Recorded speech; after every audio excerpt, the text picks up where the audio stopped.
Well, for my final thought today, I just want to share this. As I think about this race of life that we're running, I think back to a story that I'm think maybe I told before. So if I did, please bear with me. But it's a story of a time when I was on the track team. Yeah, I know I mentioned it in the sermon, but it's true.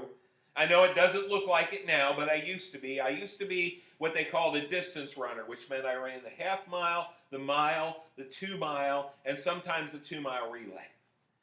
And I ran a lot and I worked really hard at it, but I was always kind of the heaviest guy on the team.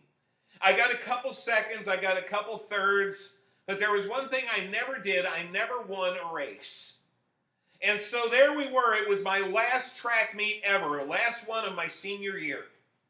And I had run my original races that I always ran, and I did okay, I guess. But it came down to the last event of the track meet. Now, we were beating the other team really badly. So our coach wanted to kind of be merciful and give them a race. So the last race is the mile relay. It's four guys running 400 yards apiece. It's pretty much a dead sprint. And so he decided he was going to run people who were not sprinters in this race. So he picked one guy who was a long jumper. He was pretty strong, pretty fit, not as fast, not real fast.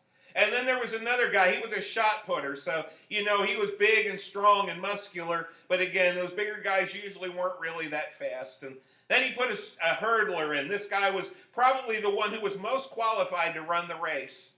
And finally, he picked for the anchor leg, me. And I thought, this is my last chance. So the first guy went, and he did pretty well. He was actually ahead of the other guy on the other team. And the second guy went, and he managed to stay ahead of his guy. And then the third guy, the sprinter, the guy who was most qualified to run this race, got the coach's point and decided to take his time. And he lost a lot of ground. And the more ground he lost, and I like this guy, he's a great guy. I still talk to him online to this day. He's a good guy, but I got to admit, on that day, I was mad. Because he just let this lead go. And by the time I took the baton from him, I was probably a quarter lap behind. And I was mad. So I took off. And I ran like I have never run before. I ran and I passed the guy in the third turn coming into the home stretch. And when I got to the finish line, I fell over. Just over the finish line. And as I was laying on the grass, the coach came over, and I thought he was going to congratulate me for finally winning a race. But you know what he did instead? He looked at me and said, "That's the way you should have run every race." I have never forgotten that. Because he was right. Because there were races I probably could have won if I had given my all. And folks, I don't want to live my Christian life like that. I don't want to live my Christian life wondering what might have been. I want to leave it all on the track and run the race that God has given me. In the book of 1 Corinthians chapter 9, it says this, "Do you not know that in a race all the runners run, but only one gets the prize?